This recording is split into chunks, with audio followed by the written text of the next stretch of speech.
తండ్రి, కుమార, పరిశుద్ధాత్ముడి నామంలో అందరికీ వందనాలు. హల్లెలూయా మినిస్ట్రీస్ వారి దేవుని శుభవార్త. రోమీలకు రాసిన పత్రిక 12వ అధ్యాయము 12వ వచనం.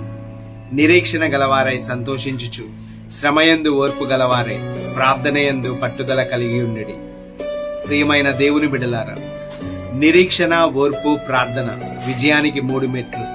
మన జీవిత ప్రయాణంలో ఎదురయ్యే దెబ్బలు తగిలినప్పుడు కుంగిపోవడం సహజం. కానీ ఈ వచనం మనల్ని ఎలా నిలబెడుతుందో చూడండి. మొదటిగా నిరీక్షణ. సంతోషం అనేది కేవలం ఈ రోజు మన దగ్గర ఉన్న వస్తువుల వల్ల, ధనము వల్ల రాకూడదు. దేవుడు మన పట్ల కలిగి ఉన్న ఉన్నతమైన ఉద్దేశాల మీద నమ్మకముతో రావాలి. నా అంతం బాగుంటుంది, నా ముగింపు చాలా బాగుంటుందనే ఆశ మనల్ని సంతోషముగా ఉంచుతుంది. రెండవదిగా ఓర్పు. చీకటి తర్వాత వెలుగు వస్తుంది. శ్రమ మనలను నాశనం చేయడానికి కాదు గాని నిన్ను మరింతగా బలపరచడానికి నీకు శ్రమ వస్తూ ఉన్నది. ఓర్పు వహించడం అంటే ఓడిపోవడం కాదు, గెలుపు కోసం సిద్ధపడడం. మూడవదిగా పట్టుదల. ప్రార్థన అనేది ఆపదలో వాడే అలంకారం లాంటిది.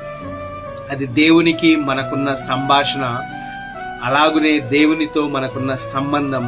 పరిస్థితులు మారకపోయినా నీ ప్రార్థన మారకూడదు. నీ మోకాళ్ళ మీద నీవు పట్టుదలగా ఉన్నంతకాలం ఏ శ్రమ నిన్ను పడగొట్టలేదు. చివరిగా పరిస్థితులు ఎలా ఉన్నా నీ ముఖంలో సంతోషం, నీ మనసు నిబ్బరం, నీ హృదయం, ప్రాణాత్మ, శరీరములో ప్రార్థన ఉంటే అపజయం నీ దరికి చేరదు. ఈరోజు ఈ శుభవార్త నీ కొరకే. దేవుడు చెబుతున్నాడు, నిరీక్షణలో సంతోషించు, శ్రమలో ఓర్పు కలిగి ఉండు, ప్రార్థనలో పట్టుదలగా ఉండు. అప్పుడు నీ జీవితం ఓటమితో కాదు, విజయముతో ముగిస్తుంది. ఆమెన్.